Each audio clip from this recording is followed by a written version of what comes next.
ফরজ গোসল ও সাধারণ গোসল, যা মানুষের জন্য সারা জীবনের সাথে সবসময় ওতপ্রোতভাবে জড়িত।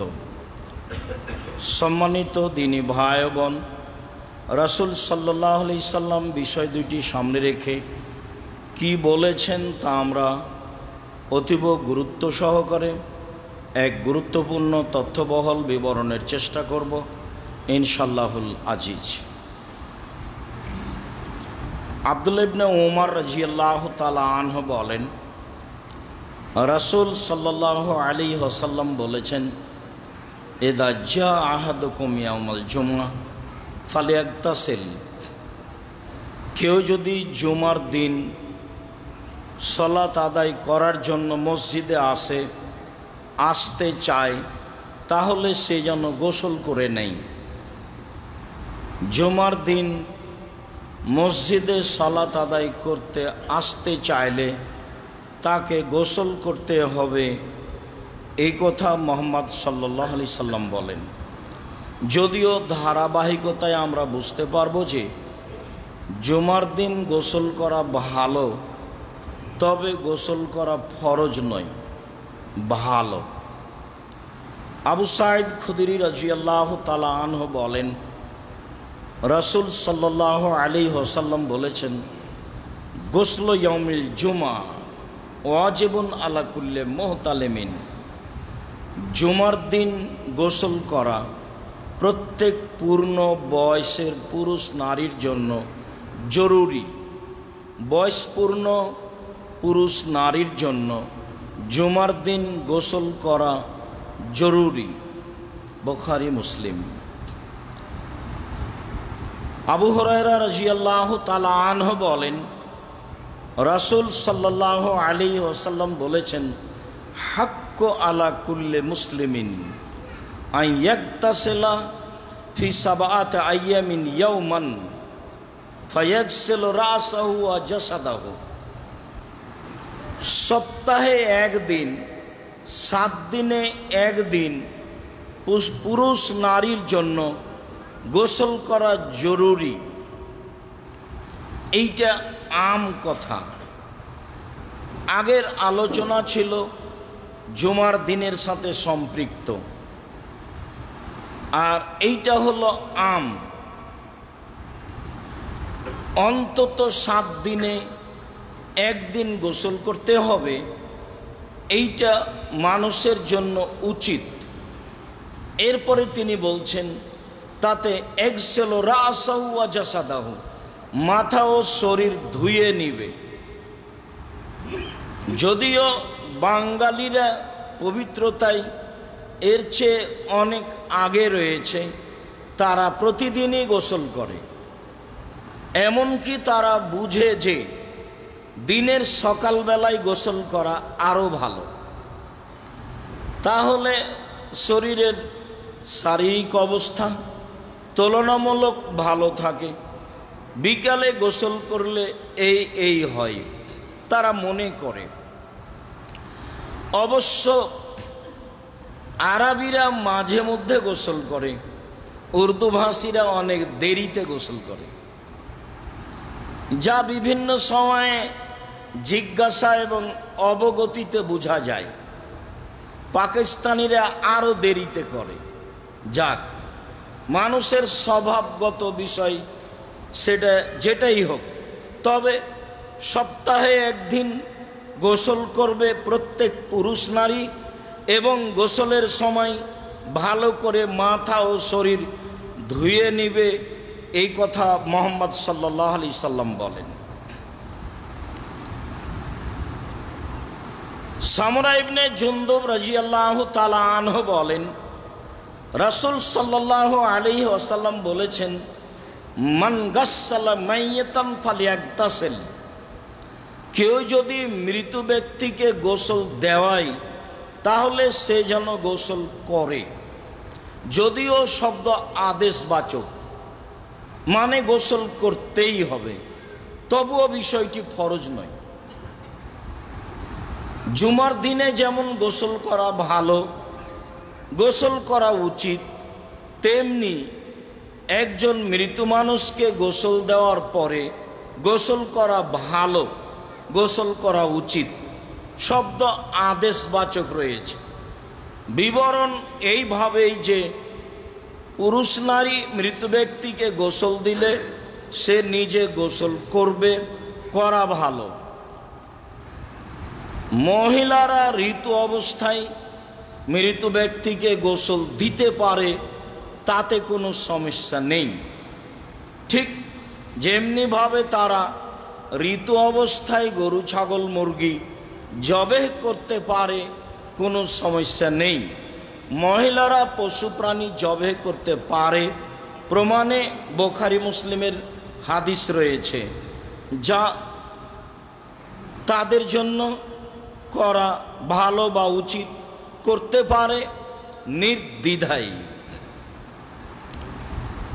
কায়েস ইবনে আসেম রাদিয়াল্লাহু তাআলা আনহুর নিজস্ব বিবরণ, হিনামা আসলামা, তিনি যখন ইসলাম গ্রহণ করলেন, ফামারাহু রাসূলুল্লাহ সাল্লাল্লাহু আলাইহি সাল্লাম আয়াক্তাসিলা বিমাইন সিদরিন, তখন তাকে তিনি আদেশ করলেন যে তুমি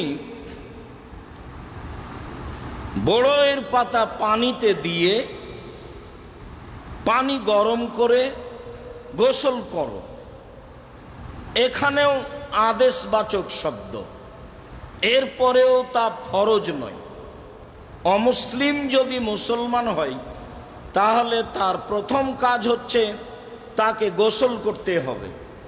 অনুরূপী বুখারী মুসলিমের এক লম্বা হাদিসে এসেছে যে সুমামা বিন ওসাল তৃতীয় দিন যখন আল্লাহর নবী তাকে বললেন, মা ইন্দাকে আ সুমামা, সুমামা কি খবর বলো, তুমি কি ইসলাম গ্রহণ করবে? তখন সুমামা বলল, তাকতল তাকতল জাদামিন ওয়াইন তুরিদুল মাল ফাতুতা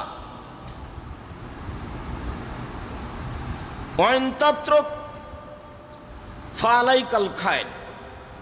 আপনি যদি আমাকে হত্যা করেন তাহলে আপনাকে হত্যা করা হবে, যদি আপনি আমাকে ছেড়ে দেন তাহলে আপনার শুকরিয়া আদায় করা হবে। ওয়াইন তুরিদুল মাল ফাতুতা, আমাকে ছাড়তে গিয়ে যদি টাকা চান প্রদান করা হবে। মানে প্রথম দিন যেভাবে ভাষার গতি ছিল, তৃতীয় দিন একই রকম বলল, ভাষায় দুর্বল হয়নি। আমি আপনার হাতে আটকা পড়েছি, বন্দী হয়েছি, তাতে কি হবে? আপনি যদি আমাকে হত্যা করেন আপনাকে হত্যা করে নেওয়া হবে, এই ক্ষমতা তার আছে, এটা সে ঘোষণায় জানালো। তাতে সে জানালো আপনি যদি আমাকে ছেড়ে দেন এমনিতেই শুকরিয়া আদায় করা হবে, যদি আপনি আমাকে ছাড়তে গিয়ে টাকা চান প্রদান করা হবে, যা চাইবেন সেটাই দেওয়া হবে। এরপরে আল্লাহ রাসূল বললেন সঙ্গী সাথী তোমরা ওকে ছেড়ে দাও। টাকাও চাইলেন না, তার দাম্ভিকতা দেখে আল্লাহ নবী কিছু বললেন না। এবার ছেড়ে দেওয়া অবস্থায় চলে যাচ্ছে আর বলছে, ভদ্র মানুষ দেখেছি তবে এত ভদ্র দেখিনি। সামনে পানি পেয়ে গোসল করে ফিরে এসে বলছে, আশহাদু আল্লা ইলাহা ইল্লাল্লাহ ওয়া আশহাদু আন্না মুহাম্মাদুর রাসূলুল্লাহ, আমি সাক্ষ্য দিচ্ছি আল্লাহ ছাড়া কোনো মাবুদ নাই, আমি সাক্ষ্য দিচ্ছি মুহাম্মদ আল্লাহর রাসূল। এখানে তিনি নিজে গোসল করে ইসলাম গ্রহণ করলেন বোঝা যায়।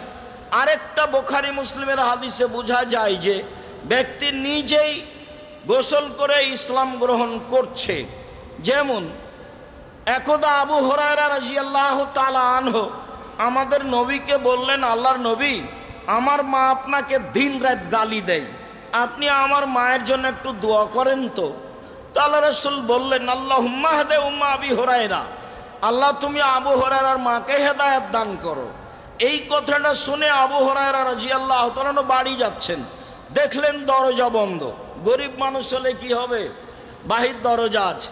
বাংলাদেশে বহু জেলা আছে যাদের দরজাই নাই, ফাঁকায় বসবাস, যাযাবরের মতো। কিভাবে হয় তা অনেক সময় আমি বলেছি, আমার বুঝে আসে না এভাবে বসবাস কিভাবে হয়।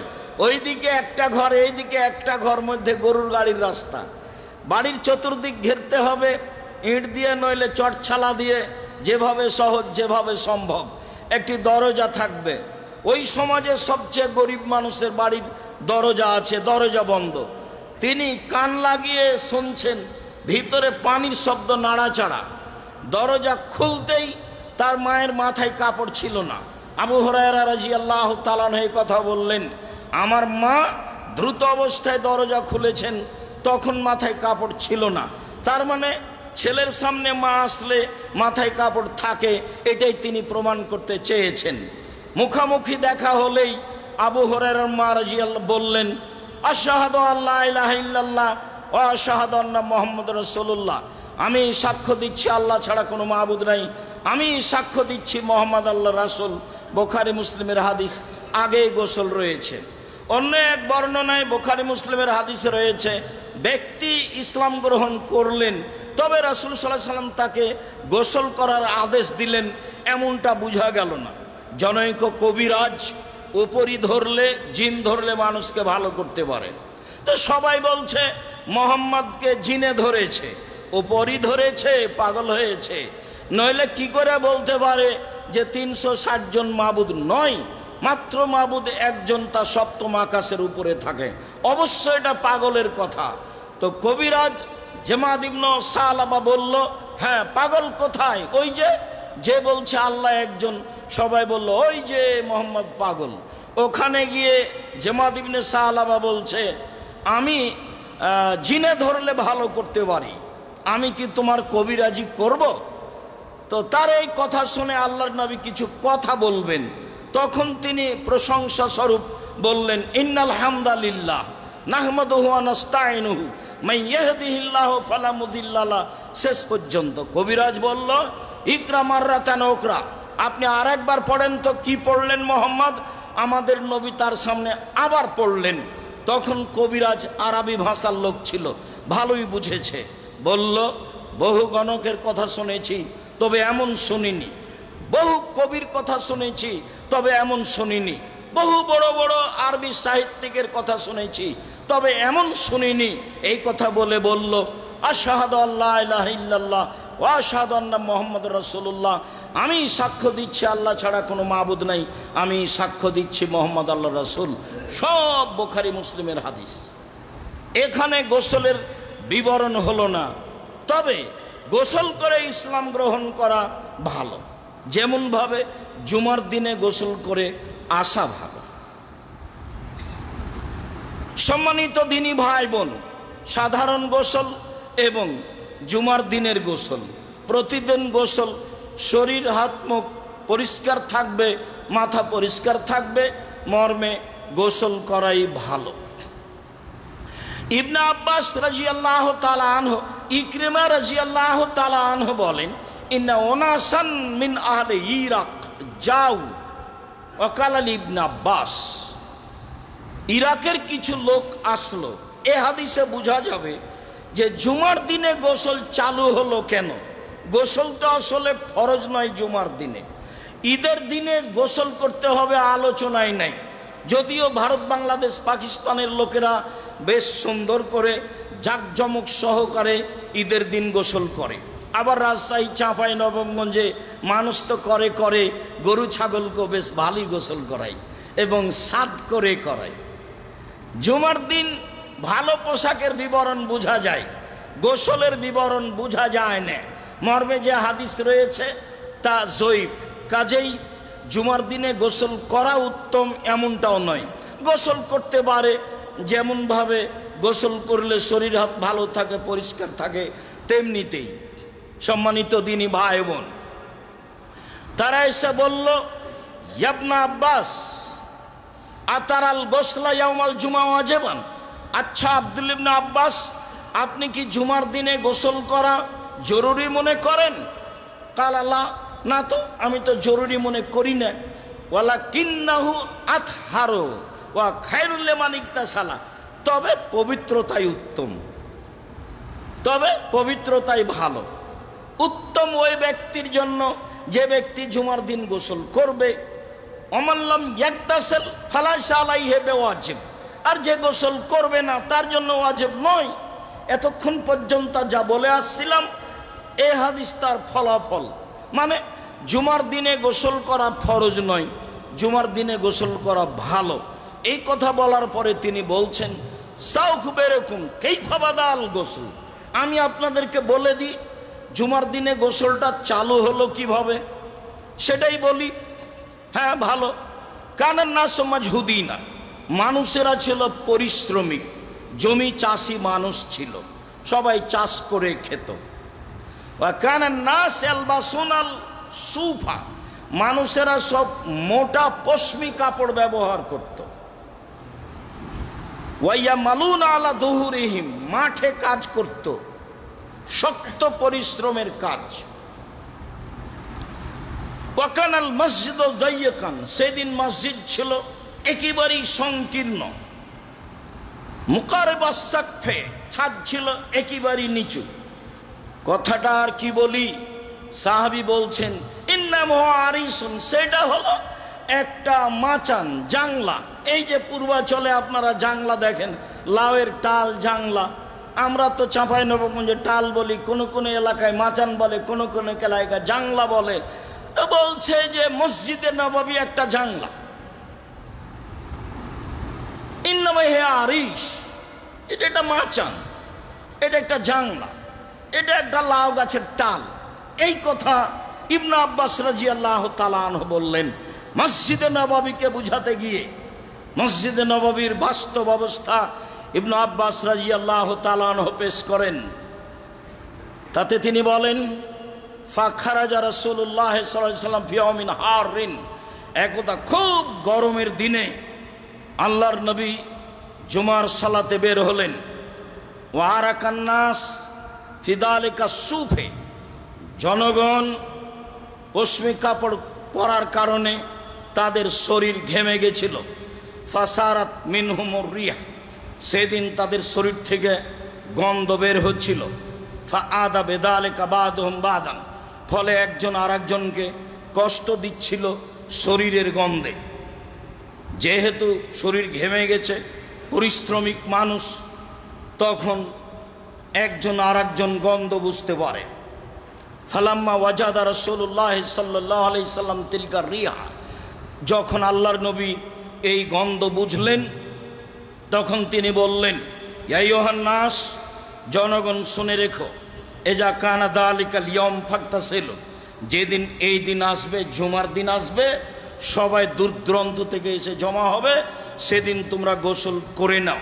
শুধু গোসল নয়, অল এমাসাহাদুকুম মিন দহনি ওয়া তিবিহি, পারলে ভালো তেল গায়ে লাগিয়ে নেবে, পারলে ভালো আতর গায়ে লাগাবে। যেমনটা জুমার দিনের ব্যাপারে অন্য দিনে এসেছে এইভাবে, মান গাসসালা ওয়াগতাসালা, যে নিজে গোসল করলো, পরিবারকে গোসল করালো। ও মাসসাম মিন তিবিনিন কানা ইনদাহু, আর যদি তার কাছে আতর থাকে তাহলে গায়ে দিল। ওলাবেসা মিন আহসানে সিয়াবিহি, সবচেয়ে ভালো কাপড় গায়ে পরলো। ও মাসা, আর পায়ে হেঁটে মসজিদে গেল, মানুষের কাঁধ ডিঙ্গিয়ে ভিতরে গেল না। তাহলে বাড়ি থেকে বের হয়ে যতবার পা রেখেছে আর পা উঠিয়েছে, তাতে 1 বছর সলাত আদায়ের নেকি হবে, 1 বছর সিয়াম পালনের নেকি হবে। এই কথা মুহাম্মদ সাল্লাল্লাহু আলাইহি সাল্লাম বলেন। এক পদক্ষেপের বিনিময়ে 1 বছর সিয়াম, 1 বছর সলাত তাহাজ্জুদ, দুটো মিলে 1 বছরে যত নেকি হবে, 1 পদক্ষেপে তত নেকি হবে। এই কথা মুহাম্মদ সাল্লাল্লাহু আলাইহি সাল্লাম বলেন। তখন তিনি বলেছেন নিজে গোসল করলো, পরিবারকে করালো, সকালে সকালে বের হলো, ভালো কাপড় পরিধান করলো, গায়ে আতর লাগালো, পায়ে হেঁটে মসজিদে আসলো, মানুষের কাঁধ ডিঙ্গিয়ে সামনে গেল না। এর মধ্যে যেগুলো আপনি সহজ সম্ভব করবেন, যেগুলো সহজ সম্ভব নয় সেগুলোই কি করা সম্ভব? আমি বহুদূর থেকে এসেছি, সেখানে সালাত আদায় করব, সেখানে কি পায়ে হাঁটা সম্ভব? সম্ভব না হলে তো সেটা করা কঠিন। এরপরেও যা সম্ভব হয় তখন এই নেকি হবে, মনে রাখা ভালো হবে। এইটুকু বলার পরে আল্লাহ রাসূল বললেন যে এই দিনে আসলে তোমরা পোশাক গোসল করে নাও, আতর গায়ে লাগাও আর মসজিদে আসো। এরপরে ইবনে আব্বাস রাদিয়াল্লাহু তাআলা বলেন, ফালাম্মা জা আল্লাহু তাআলা বিল খায়র, এরপরে আল্লাহ মানুষের টাকা পয়সা দিলেন, মানুষের অর্থ সম্পদ বেশি হয়ে গেল। সুফে, আর মানুষ তখন পশমের মোটা কাপড় আর পরলো না। কাফুল আমানা, সবাই কাজ করলো না, রাখাল কিষান দিয়ে কাজ নিল। মসজিদহুম, আর মসজিদ প্রশস্ত করা হলো। এখন তো মসজিদে এসি আছে। ও মসজিদে নববী ভিন্ন ধরনের মসজিদ, সারা পৃথিবীতে ব্যতিক্রম মসজিদ মসজিদে নববী, যার ছাদ অটোমেটিক আসে আর যায়। কিভাবে যায় কিভাবে আসে আমি আর আপনি বুঝি না। বিশাল মসজিদ, পৃথিবীর ব্যতিক্রম মসজিদ মসজিদে নববী, কোটি কোটি টাকা খরচ করে। এই মসজিদ একদিন ছিল মাচান, জাংলা টাল, যা অত্র হাদিসে বোঝা যায়। তারপরে বলছেন তারপরে ওই যে মানুষকে কষ্ট দেওয়া ব্যাপারটা ছিল সেটা চলে গেল। তাহলে জরুরি গোসলটাও চলে গেল। যেহেতু কষ্ট দেওয়া চলে গেল, কাজে জরুরি গোসলও চলে গেল। ইয়ালা ইবনে মুররা রাদিয়াল্লাহু তাআলা আনহু বলেন, ইন্না রাসূলুল্লাহ সাল্লাল্লাহু আলাইহি ওয়াসাল্লাম রাজুলান ইয়াগতাসিলু বিল বিরাজে, একটা লোককে আল্লাহর নবী দেখলেন খোলা জায়গায় গোসল করছে। অন্য এক বর্ণনায় এসেছে আবু দাউদে, আল্লাহ রাসূল তাকে দেখলেন ইয়াগতাসিলু বিলা ইজারিন, খালি গায়ে খালি পরনে খোলা মাঠে গোসল করছেন। ফাসাইদাল মিম্বারা, তিনি মিম্বারের উপরে উঠলেন। ওয়া হামেদাল্লাহ, আল্লাহর প্রশংসা করলেন। ওয়া আসনা আলাইহি, আল্লাহর কিছু গুণ বর্ণনা করলেন। তারপর তিনি বললেন, শোনো, ইন্নাল্লাহা হাইয়ুন সিত্তিরুন ইহুব্বুল হায়া ওয়াত তাসাত্তুরা, আল্লাহ নিজে লজ্জাশীল, আল্লাহ নিজে পর্দাশীল, আল্লাহ নিজে লজ্জাশীল, আল্লাহ নিজে পর্দাশীল। আল্লাহ লজ্জাকে ভালোবাসেন, পর্দাকে ভালোবাসেন। আল্লাহ লজ্জাকে ভালোবাসেন, আল্লাহ পর্দাকে ভালোবাসেন। এই যা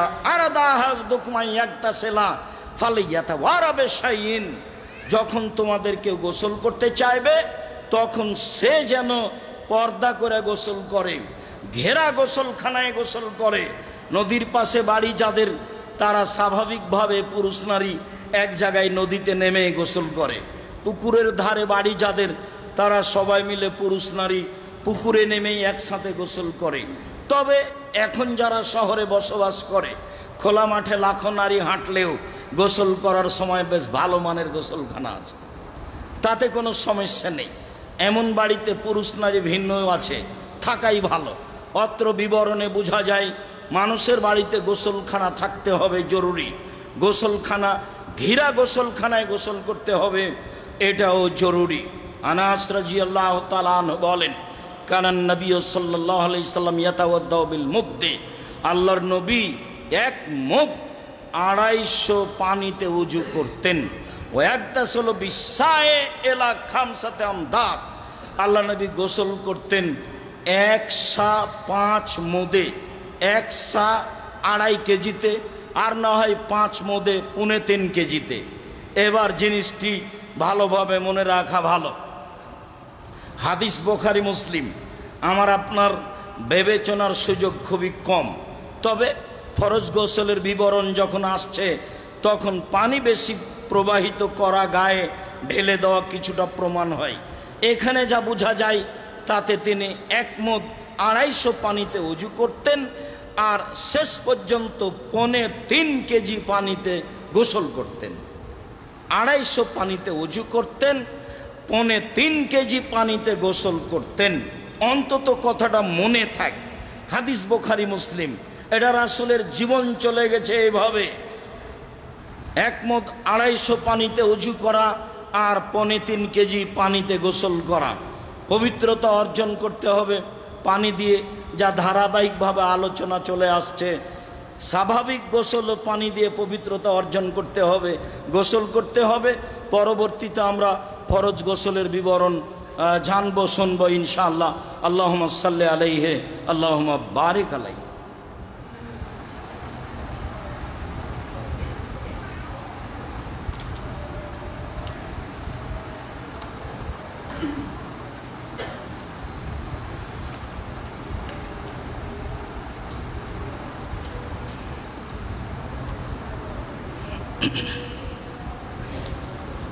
আলহামদুলিল্লাহ ওয়াহদা আসসালাতু আসসালামু আলা মাল্লা নবিয়্যা বাদা। সম্মানিত দিনী ভাই বোন, আমরা সাধারণ গোসল কিভাবে, কখন, কত পরিমাণ পানিতে করতে হবে তা বুঝছিলাম। তা সব মিলে ছিল সাধারণ গোসল, ফরজ ছিল না। কোনো কোনো সময়ে করা ভালো, উচিত বলে আলোচনা করা হয়েছে। তার মধ্যে রয়েছে জুমার দিনে, তার মধ্যে রয়েছে একজন মৃত ব্যক্তি মানুষকে যদি গোসল দেয় তাহলে। এছাড়াও স্বাভাবিক গোসল করতে পারে মানুষ শরীরের গতিতে, এটাই আমরা বুঝলাম ফরজ গোসল। আবু হুরায়রা রাদিয়াল্লাহু তাআলা আনহু বলেন, রাসূল সাল্লাল্লাহু আলাইহি ওয়াসাল্লাম বলেছেন, এজা জালাসা আহাদুকুম বাইনা শুআবিহাল আরবায়ে সুম্মা জাহাদাহা ফাকাদ ওয়াজাবাল গোসল ওয়া ইল্লাম ইনজিল। মানুষ যদি স্বামী স্ত্রী সাংসারিক পারিবারিক বিষয়টি বাস্তবায়ন করে এবং বিষয়টি বাস্তবায়ন করার জন্য উভয়ই চেষ্টা সহকারে আগ্রহী হয়ে করে থাকে, ফাকাদ ওয়াজাবাল গোসল, তাহলে তাকে গোসল করতে হবে। এটা জরুরি, করতেই হবে। শুক্রকীট আসুক আর না আসুক তাতে আসে যায় না। অত্র বুখারী মুসলিমের হাদিসে সাংসারিক পারিবারিক সহবাস ঘটলে উভয়কে গোসল করতে হবে, ফরজ গোসল, যা অত্র হাদিসে বোঝা গেল। আয়েশা রাদিয়াল্লাহু তাআলা আনহা বলেন, কানান নবী সাল্লাল্লাহু আলাইহি সাল্লাম ইজাগতাসালা মিনাল জানাবাত, যখন আল্লাহর নবী ফরজ গোসল করতেন, বাদা ফাগাসালা এদাইহে, তিনি গোসল আরম্ভ করতেন, প্রথমে দুই হাত ধৌত করতেন। সুম্মা ইয়াতাওয়াদ্দাউ কামা ইয়াতাওয়াদ্দাউ লিসসালাতে, হাত দুটি ধুয়ে নিয়ে অজু করতেন সলাতের অজুর মতো। হাত দুটি ধুয়ে নিয়ে অজু করতেন সলাতের অজুর মতো। সুম্মা ইদখিলু আসাবিআহু ফিল মাই, তারপর আঙ্গুলগুলি পানিতে ডুবাতেন, হাত পানিতে ডুবাতেন। হাত আগেই ভালো করে ধুয়ে নেওয়া হয়েছে, যা অজুরও আগে ছিল, তারপরে আবার অজু করা হলো সলাতের অজু, তাহলে হাত দ্বিতীয়বার ধোয়া হয়েছে। আর যখন কোনোই পর্যন্ত ধুয়েছি তখন হাত তৃতীয়বার ধোয়া হয়েছে কবজি পর্যন্ত। তাই করোনার সময় স্পষ্টভাবে দেখাতে চেয়েছিলাম মানুষের ভুল ধারণা। আলেম ওলামাও বলছেন যে মসজিদে আসা হবে না, 3 ফুট পর পর দাঁড়াতে হবে। অবাক হয়ে গেলাম, ঘোষণায় বলেছিলাম সারা পৃথিবীর মানুষ যদি বলে যে 3 ফুট পর পর দাঁড়াতে হবে, আমি আব্দুর রাজ্জাক বিন ইউসুফ বলবো তা হবে না। সতর্কতা দিয়ে করোনাকে ঠেকাতে রাজি নই। পৃথিবী সৃষ্টির 50,000 বছর পূর্বে যদি করোনা ভাগ্যে লেখা থাকে তাহলে আজকে করোনা ধরবেই। এছাড়া যদি করোনা লেখা না হয়ে থাকে তাহলে যার করোনা হয়েছে তার গায়ের সাথে গাও লাগিয়ে থাকলেও করোনা ধরবে না, এ কথাই ঠিক। করোনা ধরবে না এ কথাই ঠিক, বরং করোনা লেখা থাকলে ধরবে না এরও পথ আল্লাহ নবী বলেছেন। আল্লাহ নবী বলেছেন খুব দোয়া করো বেশি বেশি করে, তাহলে 50,000 বছর পূর্বে পৃথিবীর সৃষ্টির যেটা লেখা হয়েছে সেটা কেটে নতুনভাবে লিখে দেওয়া হবে। তিনি আরো বলেছেন মানুষের সাথে ভালো আচরণ করো, তাহলে পৃথিবীর সৃষ্টির 50,000 বছর পূর্বে যে তাকদীর লেখা হয়েছে সেটা কেটে নতুনভাবে লিখে দিবেন। এ কথা মুহাম্মদ সাল্লাল্লাহু আলাইহি সাল্লাম বলেন, হাদিস বুখারী মুসলিম। লিখিত ভাগ্য পরিবর্তন করা যায়, তার 2টি মাধ্যম রয়েছে, একটা হলো বেশি করে দোয়া করা, আর একটা হলো মানুষের সাথে চালচলন ভালো আচরণ দেখানো। ইবাদতের জগতে সবচেয়ে ভারী নেকির ইবাদত হলো ভালো আচরণ, ব্যতিক্রম ইবাদত হলো ভালো আচরণ। মনে রাখা ভালো হবে, আমরা জানি না ইবাদত এই দুটার নাম, জানি যে সালাতের নাম ইবাদত, হজের নাম ইবাদত, তাসবিহ তাহলিলের নাম ইবাদত, কোরআনের নাম ইবাদত। খুব ভালো করে মনে রাখবেন, ইবাদতের জগতে সবচেয়ে গুরুত্বপূর্ণ ভারী নেকির ইবাদত হলো ভালো আচরণ, আর ব্যতিক্রম শক্তিশালী পাওয়ারফুল ইবাদত হলো দান। দুটাই ইবাদত, তবে পাওয়ারফুল হিসাবে সবচেয়ে বেশি ক্ষমতা রাখে এইটা। সদাচরণে দুনিয়াবি সুবিধা হয় আর দানে পরকালীন সুবিধা হয়। দুনিয়াবি যা আছে আল্লাহ আরেকটা করে দিবেন দানের কারণে, সদাচরণের কারণে, কিন্তু আপনার ওই এতে দানে পরকালীন করে দিবে, যা আছে তা আরেকটা করে দিবেন আল্লাহ তাআলা। সম্মানিত দিনী ভাই বোন, বলছিলাম আয়েশা রাদিয়াল্লাহু তাআলা আনহা বলেন, এরপরে তিনি হাত পানির মধ্যে ঢুকিয়ে তার মাথার উপরে 3 অঞ্জলি পানি দিলেন। সুম্মা খাল্লালা ওসুলা শারিহি আও ইউখাল্লিল ওসুরা শালিহি, 3 অঞ্জলি পানি দিয়ে মাথার চুলটাকে হা দিয়ে খিলাল করলেন। তাহলে ফরজ গোসলের যেটা দ্বিতীয় জরুরি কাজ সেটা হলো মাথার চুলে পানি দিয়ে মাথার চুলে আঙ্গুল দিয়ে খেলাল করতে হবে চুলকে। এরপরে তিনি বললেন সুম্মা এসুব্ব আলা রাসেহি, এরপরে তিনি মাথায় পানি ঢেলে দিলেন। সুম্মা ইফিজ আলা জাসাদেহি কুল্লেহি, তারপর সম্পূর্ণ শরীরে পানি ঢেলে দিলেন। সম্পূর্ণ শরীরে পানি ঢেলে দিলেন। এখন কি আসলে 5 মুদ 3.25 কেজি না কতটুকু পানি ঢেলে দিলেন তা কিন্তু আর স্পষ্ট হলো না। তাই এমনি ভাবে বোঝা যাচ্ছে, বিবরণে বোঝা যাচ্ছে এখন পানি বেশি হতে পারে। বেশি হয় স্বাভাবিক, যা একাধিক হাদিসে বোঝা যায়। উম্মু সালমা রাদিয়াল্লাহু তাআলা আনহা বলেন, এবার পারিবারিক অবস্থা বাস্তব দেখাচ্ছেন উম্মু সালমা। সারা পৃথিবীর মানুষের কাছে পারিবারিক অবস্থা দিয়ে গেছেন। পৃথিবীর মানুষ এই যে সাংসারিক জীবনে পারিবারিক অবস্থায় কিভাবে পবিত্রতা অর্জন করবে আমি তোমাদের সামনে দিয়ে চলে গেলাম। নিজস্ব বিবরণ উম্মু সালমা রাদিয়াল্লাহু তাআলা আনহার চোখের সামনে দেখা। তিনি বলছেন, ওয়াজাতুলিন নবী সাল্লাল্লাহু আলাইহি সাল্লাম গোসলান, ওয়াজাতুলিন নবী সাল্লাল্লাহু আলাইহি সাল্লাম গাসলান, আমি রাসূল সাল্লাল্লাহু আলাইহি সাল্লামের জন্য অজুর পানি রাখলাম। যখন গায়ন শব্দে যাবার হবে তখন হবে অজুর পানি, গোসলের পানি।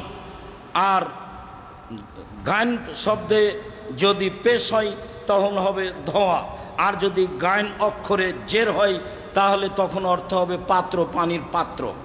তা আমি রাসূল সাল্লাল্লাহু আলাইহি সাল্লামের জন্য পানি রেখে দিলাম, তিনি গোসল করবেন। ও সাতার্ত হবে সবিন, আমি গোসলের জন্য জায়গা কাপড় দিয়ে ঘিরলাম। স্বামী স্ত্রী পারস্পরিক কাজ, স্ত্রী আপনার সাথে থাকবে, স্ত্রী আপনার সহযোগিতা করবে কাজে। বিষয়টি 2 দিক খেয়াল করে দেখবেন।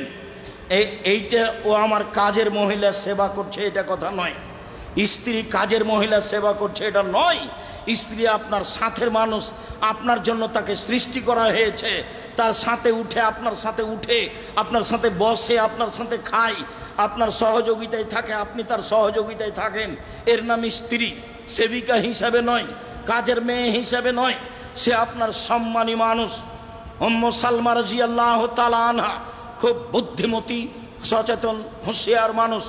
যাকে বিবাহের প্রস্তাব দিলে তিনি বলেছিলেন, দেখেন আপনি হচ্ছেন শহরের মানুষ, আমি হচ্ছি পল্লীর মানুষ, আপনার সাথে আমার সংসার কেমন চলবে?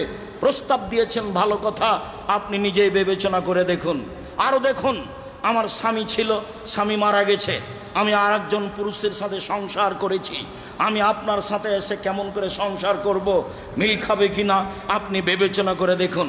তৃতীয় হলো, আমার সাথে আমার ছেলে আছে, আমাকে বিবাহ করা মানে আমি একাই আসবো না, আমার ছেলে আপনার সাথে এসে আপনার বাড়িতে থাকবে, খাবে, সব মিলে আপনি বিবেচনা করবেন।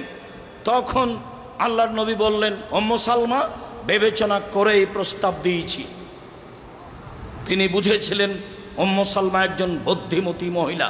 সময়ে সময়ে তিনি পরামর্শ দিয়েছেন, খুব বিপদের দিনও তিনি পরামর্শ দিয়েছেন। পরামর্শ যখন জটিল নেওয়া প্রয়োজন হয় তখন তিনি উম্মু সালমার কাছে যান, তাকে বিষয়গুলি খুলে বলেন, সময়ে হবে বাকি কথা। এবার উম্মু সালমা রাদিয়াল্লাহু তাআলা আনহা বলেন, আমি তার জন্য গোসলের পানি রেডি করলাম, আমি তার জন্য গোসলের জায়গা কাপড় দিয়ে ঘিরে দিলাম। ফাসাব্বা ইয়াদাইহি ফাগাসালাহুমা, প্রথমে তিনি হাত ধুয়ে নিলেন, ভালো করে হাত ধুয়ে নিলেন। এরপরে ফাসাব্বা বেমিনিহি আলা শেমালিহি, ডান হাত দিয়ে বাম হাতের উপরে পানি ঢাললেন। বাম হাতের উপরে পানি ঢেলে ফাগাসালা ফারজাহু, তিনি তার পুরুষাঙ্গ ধৌত করলেন, যা হবে নারীর জন্য। ধৌত করার পরে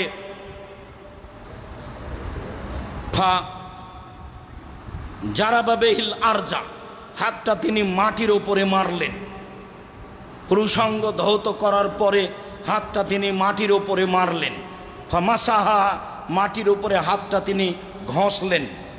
মাটির উপরে মেরে মাটির উপরে তিনি হাতটা ঘষলেন।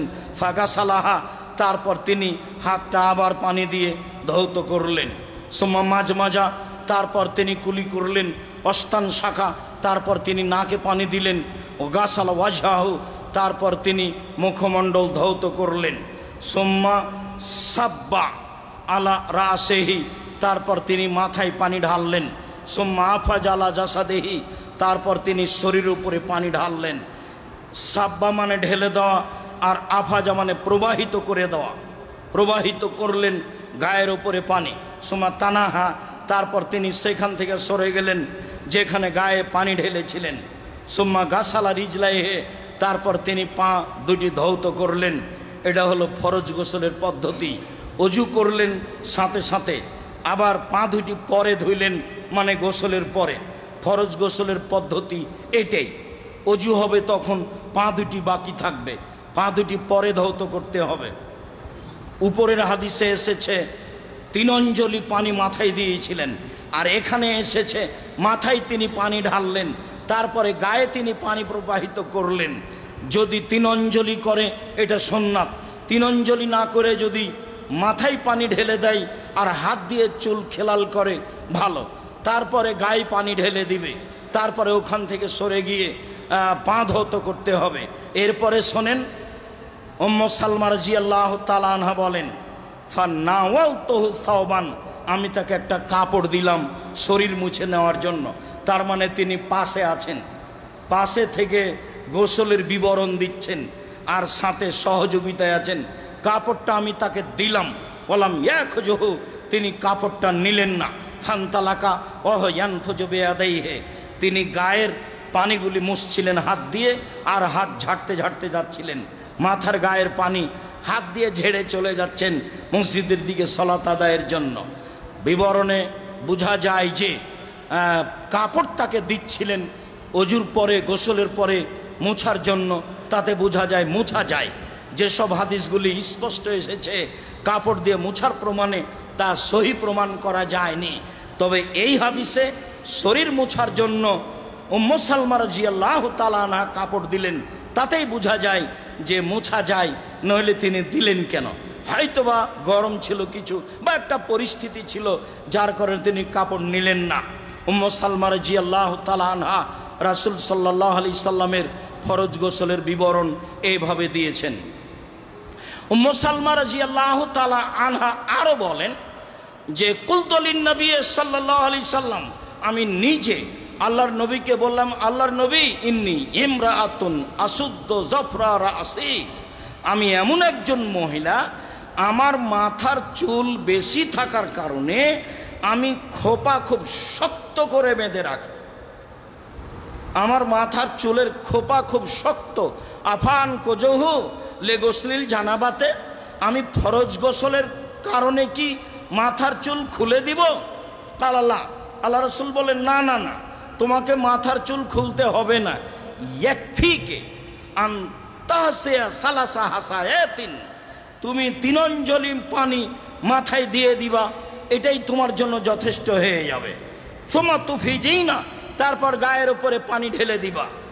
ফাতাত হরিনা, তাতে তুমি পবিত্র হয়ে যাবা। এই কথা রাসূল সাল্লাল্লাহু আলাইহি সাল্লাম তার স্ত্রী উম্মে সালমাকে বললেন। মাথার চুল যদি শক্ত করে খোপা বাঁধা থাকে তাহলে খোলা লাগবে না, মাথার চুলের ভিতরে পানি গেলেই যথেষ্ট। যা উপরের বর্ণনায় এসেছে, মাথায় পানি দেওয়ার সময়তে হাত দিয়ে খিলাল করবে যাতে করে পানিটা চুলের গোড়ায় চলে যায়, বিবরণে যেটা বোঝা যায়। সম্মানিত দিনী ভাই বোন, আমরা ফরজ গোসলের বিবরণ একাধিক হাদিস থেকে এইভাবে বুঝছিলাম। এর সাথে আরও কিছু জরুরি কথা থেকে যায় যে উম্মু সালমা রাদিয়াল্লাহু তাআলা আনহা বলেন, উম্মু সুলাইম একদা বললেন, ইয়া রাসূলুল্লাহ ইন্নাল্লাহ লা ইয়াস্তাহি আনিল হাক্কে, আল্লাহর নবী তো, আল্লাহ তো সত্য কথা বলতে লজ্জা করেন না। আল্লাহ নবী শোনেন, আল্লাহ তো সত্য কথা বলতে লজ্জা করেন না। তো আপনাকে একটা কথা বলি, সেটা হলো এই, হাল আলাল মারাতে মিন গোসলিন এদাহতামালাত, মহিলাদের যদি স্বপ্ন দোষ হয় তাহলেই কি তাকে গোসল করতে হবে? আলার নাম ইন রাতিল মা, হ্যাঁ তারাকে গোসল করতে হবে যদি তারা কাপড়ে ভিজা কিছু বুঝতে পারে, তাহলে তাকে গোসল করতে হবে। এই কথা আল্লাহ রাসূল বলতেই ফাগাত্তাত উম্মু সালামা ওয়াজহাহা, তখন কথায় একটু লজ্জাবোধ করে উম্মু সালমা কাপড় দিয়ে মাথাটা ঢেকে নিলেন। লজ্জাবোধ করলে কাপড় দিয়ে মহিলারা মাথা ঢেকে নেয়। এখনও যারা লজ্জা করে না মহিলারা, আজান শুনলে তারা আসলে এটা লজ্জা করে না মা চাচির মুখে শুনেছে তাই তারা মাথায় কাপড় দেয়। এখন কোনটা যেটাই হোক, আজান শুনলে অনেকেই মাথায় কাপড় দেয়, ভাঙাচুরা করে যেভাবেই হোক।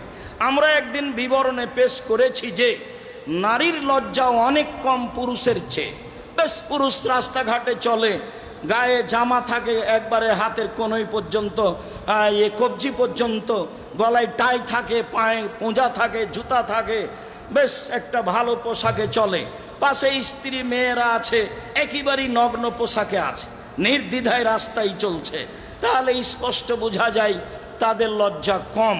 তো তিনি লজ্জা করে মাথা ঢেকে নিলেন, ঢেকে নিয়ে বলছেন, আল্লাহর নবী আওয়া তাহতালেমুল মারাত, মহিলাদের কি স্বপ্নদোষ হয়? তখন আল্লাহ রসুল বলছেন যে নাম তার বাতিয়ামিউনকে, হ্যাঁ হয়তো তোমার হাত মাটিতে মিশে যাক, হবে মা ইয়াসবাহ ওয়ালাদোহা, সন্তান কিভাবে মায়ের মতো হয়, বাপের মতো হয়। সন্তান মায়ের মতো হয় মানেই তাদের স্বপ্নদোষের ব্যাপার আছে, শুক্রকীটের ব্যাপার আছে। পিতার মতো হয় মানে তাদের শুক্রকীটের ব্যাপার আছে। অন্য হাদিসে এসেছে বুখারী মুসলিমে, ইন্না মার রাজুলে গালিজুন আবিয়াজ, পুরুষের শুক্রকীট গাঢ় ও সাদা, ও মাল মারাতে রাকিকুন আসফার, মহিলাদের শুক্রকীট তরল ও হলুদ। ফা আইয়েমা সাবাকা আও আলা ফা ইয়াসবাহু মিনহুল ওলাদ, জারি শুক্রকীট মায়ের গর্ভাশয়ে আগে যাবে, সন্তান তার মতো হবে। কথা এইটা, আর না হয় আগে যাওয়ার অর্থটা হলো এই, দুটাই শুক্রকীট মায়ের গর্ভাশয়ে গিয়ে চক্রাকারে ঘুরতে থাকে, যেটা পরে ভেঙে যায় মিশ্রিত হওয়ার সময় সন্তান তার মতো হয়। আগে গর্ভাশয়ে গেলে তার মতো হবে যার যায়, বা পরে ভেঙে গেলে তার মতো হবে যার পরে ভাঙে, যেটাই হোক না কেন। রাসূল সাল্লাল্লাহু আলাইহি সাল্লাম এভাবেই বললেন। তবে তিনি বললেন, অবাক কথা, তোমার নাকটা মাটিতে মিশে যাক, বলো কি তুমি, কিভাবে হয় তাহলে? ছেলে বাপের মতো হয়, ছেলে মায়ের মতো, স্বপ্নদোষ তো হবেই।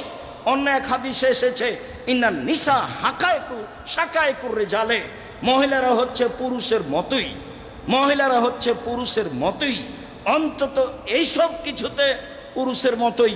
সলাতেও মহিলারা পুরুষের মতো, দুই রাকাত সলাত আদায় করলেও মহিলারা পুরুষের মতো, দুই রাকাত সলাত আদায় করলেও ওরা যা পাবে এরাও তাই পাবে।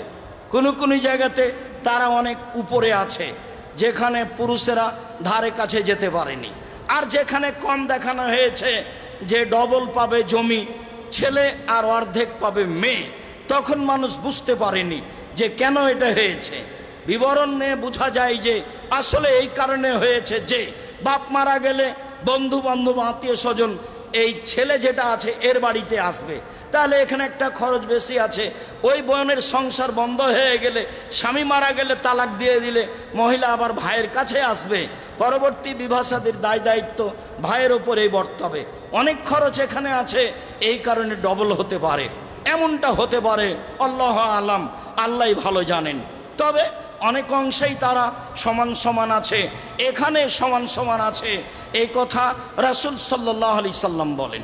আয়েশা রাদিয়াল্লাহু তাআলা আনহা বলেন, আল্লাহ রাসূলকে জিজ্ঞাসা করা হয়েছিল, আনির রাজুলে এরা ইহতিলামান ওলা ইয়াজিদু বালালান, স্বপ্নদোষ হয়েছে কিন্তু শুক্রকীট সে বুঝতে পারে না।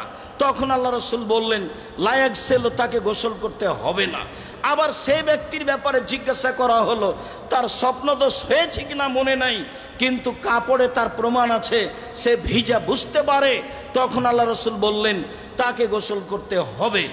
স্বপ্নদোষ মনে আছে কিন্তু ভিজা বোঝা যায় না, তখন গোসল করতে হবে না। স্বপ্নদোষ মনে নেই কিন্তু কাপড় ভিজা বোঝা যাচ্ছে, তখন তাকে গোসল করতে হবে। এই কথা রাসূল সাল্লাল্লাহু আলাইহি সাল্লাম বললেন। সম্মানিত দিনী ভাই বোন, উম্মু সালমা রাদিয়াল্লাহু তাআলা আনহা এখানে এইভাবে বলছিলেন। ফরজ গোসল আরেকটি থেকে যায়, তা হচ্ছে ঋতু অবস্থা থেকে পবিত্র হওয়ার জন্য যেটা গোসল, সেটাকেও ফরজ গোসলের অন্তর্ভুক্ত করা হয়েছে। তাতে আলোচনায় এসেছে, যতক্ষণ পর্যন্ত গোসল না করছে ততক্ষণ পর্যন্ত তাদের সাংসারিক জীবনে না যাওয়াই ভালো। তাতে বলা হয়েছে, আয়েশা রাদিয়াল্লাহু তাআলা আনহা বলেন, ইন্না ইমরাতান মিনাল আনসার, একজন আনসারী মহিলা রাসূলকে জিজ্ঞাসা করলো, আন গোসলেহা মিনাল মাহিজে, ঋতু হতে গোসল করার ব্যাপারে। একজন আনসারী মহিলা আল্লাহ রাসূলকে জিজ্ঞাসা করলো ঋতু হতে গোসল করার ব্যাপারে। তখন তিনি বললেন, খুঁজি ফিরসাতান মিন মিসকিন, তুমি আতর মিশ্রিত একটা কাপড়ের টুকরা নেও। মহিলাকে তিনি বললেন, তুমি একটা আতর মিশ্রিত কাপড়ের টুকরা নাও, ফাতাতাহারি বেহা, এ দিয়ে তোমার স্ত্রী অঙ্গের ভিতর সাইড মুছে নাও। এইটুকু আল্লাহ রাসূল বলে থেমে গেলেন। তখন মহিলা বলল, কাইফা তাতাহারো, আমি কিভাবে পবিত্রতা অর্জন করব? আল্লাহ রাসূল বললেন, তাতাহারি বেহা, এইভাবে পবিত্রতা অর্জন করো। মহিলা বলল, কাইফা তাতাহারো বেহা, এভাবে কিভাবে পবিত্রতা অর্জন করব? তখন আল্লাহ রাসূল বললেন, সুবহানাল্লাহ, এত বলছি তবুও বুঝো না? তাতাহারি বেহা, তুমি এইভাবে পবিত্রতা অর্জন করো। পরিস্থিতি দেখে আয়েশা রাদিয়াল্লাহু তাআলা আনহা বলেন, ফাজাজাতুহা ইলাইয়া, আমি তাকে ধরে নিজের দিকে টেনে নিলাম। টেনে নিয়ে বললাম, ফাতাতাবাই বেহা আসারাত দামে, এই যে কাপড়ের কথা আল্লাহ নবী বললেন, সেটা দিয়ে তুমি তোমার স্ত্রী অঙ্গে কোনো যদি ময়লা বা কিছু রক্ত কিছু থেকে থাকে, এটা পরিষ্কার করে নাও, যেই কাপড়ে থাকবে আতর লাগানো, তারপরে তুমি গোসল করো। সেখানে অজু করে গোসল করতে হবে, তবে সেখানে অজুর বিষয়টি জরুরি বলা হয়নি। ফরজ গোসলে যেমনভাবে অজুর বিষয়টি গুরুত্বপূর্ণ। আয়েশা রাদিয়াল্লাহু তাআলা আনহা বলেন, কুনতু আগতাসিলু, কারণে কাপড় ছিল না। অত্র হাদিসটি সহিহ ইবনে হিব্বানে এসেছে।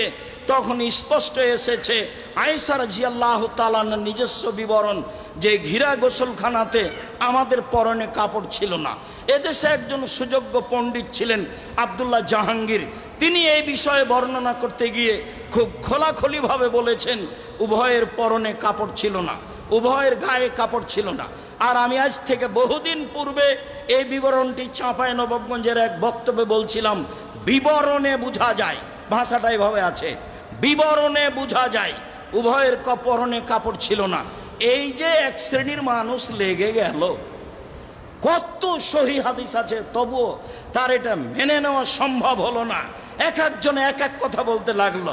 সিলেট সুনামগঞ্জ কোর্টে জজ যখন আমার সাথে কথা বলছিলেন, লুথিটা এভাবে উল্টে দিয়ে মামলার বলছে, মামলা নিয়ে আপনার সাথে আমার কোনো কথা নেই, আমার মনে হয় না যে আপনি এই জন্য এখানে এসেছেন, এটা আমার মনে হয় না। তাতে তিনি বলতে চাইলেন যে আপনি লাথি দিয়ে কবর ভেঙে দিতে হবে, এই কথা বলেছেন, সেজন্য এখানে আসতে গেছি।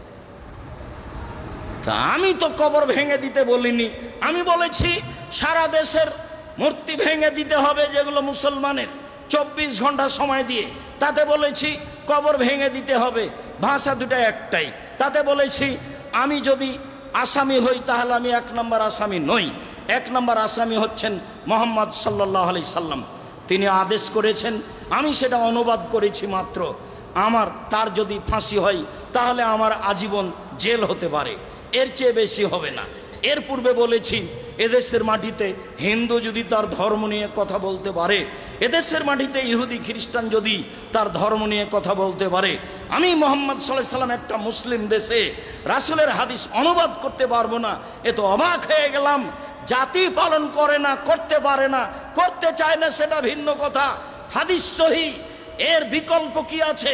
এটার বিকল্প কি ভাবার আছে? মুহাম্মদ সাল্লাল্লাহু আলাইহি সাল্লামকে আবার দুনিয়া আসতে হবে, এসে বলতে হবে আমি যেটা বলেছি সেই সিদ্ধান্ত বাতিল, এখন কবর পাকা করা হবে, কবরকে পূজা করা হবে। যেহেতু মুহাম্মদ সাল্লাল্লাহু আলাইহি সাল্লাম কিয়ামত পর্যন্ত আসবেন না, কাজেই কবরের ব্যাপারে সিদ্ধান্ত পরিবর্তন হবে না। 3 ফুট পর পর সলাতে দাঁড়ানো যেমন পরিবর্তন হবে না, কবরের সিদ্ধান্ত, মূর্তির সিদ্ধান্ত তা পরিবর্তন হবে না। তিনি যা বলে গেছেন সেটাই হবে। সম্মানিত দিনী ভাই বোন, আলোচনার শেষে চলে আসি, আলোচনা লম্বা হয়ে গেল, শেষে এসে আর একটু কথা বলি, শোনেন। আয়েশা রাদিয়াল্লাহু তাআলা আনহা বলেন, লা ইয়াতাওদ্দা রাসূলুল্লাহ সাল্লাল্লাহু আলাইহি ওয়াসাল্লাম বাদাল গোসলে, আল্লাহর নবী ফরজ গোসলের পরে সালাত আদায় করতেন, ওযু করতেন না। ওই যে আলোচনার 2-1 দিন পরে যেটা বলেছিলাম যে ওযু করার পরে পুরুষাঙ্গ স্ত্রী অঙ্গ স্পর্শ করলে ওযু ভেঙে যাবে কিনা, ওযু ভেঙে যাবে না। উত্তেজনায় উত্তেজিত হয়ে স্পর্শ করলে ওযু ভাঙবে, তাছাড়া ওযু ভাঙবে না। প্রমাণ এটাই। আয়েশা রাদিয়াল্লাহু তাআলা আনহা বলেন, আল্লাহর নবী ফরজ গোসলের পূর্বে ওযু করেছেন, সেই ওযু করার পরে সেই ওযুতেই গোসল করে সালাত আদায় করেছেন, তিনি আর ওযু করেননি। সম্মানিত দিনী ভাই বোন, আশা যে সাধারণ গোসলের বিষয়টি এবং ফরজ গোসলের বিষয়টি রাসূল সাল্লাল্লাহু আলাইহি সাল্লামের পরিবারের পক্ষ থেকে সুন্দরভাবে আমরা বুঝতে পেরেছি, জানতে পেরেছি বলে আমরা অনুমান করছি। এভাবেই আমরা রাসূল সাল্লাল্লাহু আলাইহি সাল্লামের জীবনের পারিবারিক বিষয়টি যেভাবে দেখলাম বাস্তবায়ন করার চেষ্টা করব ইনশাআল্লাহ। সম্মানিত দিনী ভাই ও বোন, আমরা খুতবার শেষে স্বাভাবিকভাবে যা বলে থাকি তা হচ্ছে এই দেশের যা পরিস্থিতি, তাতে আল্লাহর কাছে কান্নাকাটি করে আশ্রয় নিতে হবে।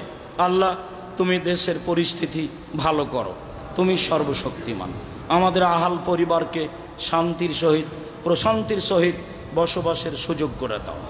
এই জোরালো দাবি তোমার কাছে রাখছি, তুমি আমাদের দাবি কবুল করো। তুমি সর্বশক্তিমান, তুমি সব কিছু করতে পারো। সারা রাত এক আয়াত আল্লাহর নবী পড়লেন আর বলতে থাকলেন, তুআযিবুহুম ফাইন্নাহুম ইবাদুকা ওয়া ইন তাগফির লাহুম ফাইন্নাকা আনতাল আজিজুল হাকীম। তুমি যদি মানুষকে ক্ষমা করে দাও, ক্ষমা করে দাও। তুমি যদি মানুষকে শাস্তি দাও, দাও, এটা তোমার বান্দা। আর তুমি যদি ক্ষমা করে দাও, ক্ষমা করে দাও, তুমি পরাক্রমশালী, তোমার কেউ বিচার করতে পারে না। তুমি ফেরাউনকে ক্ষমা করে দিলে কেউ বিচার করতে পারবে না।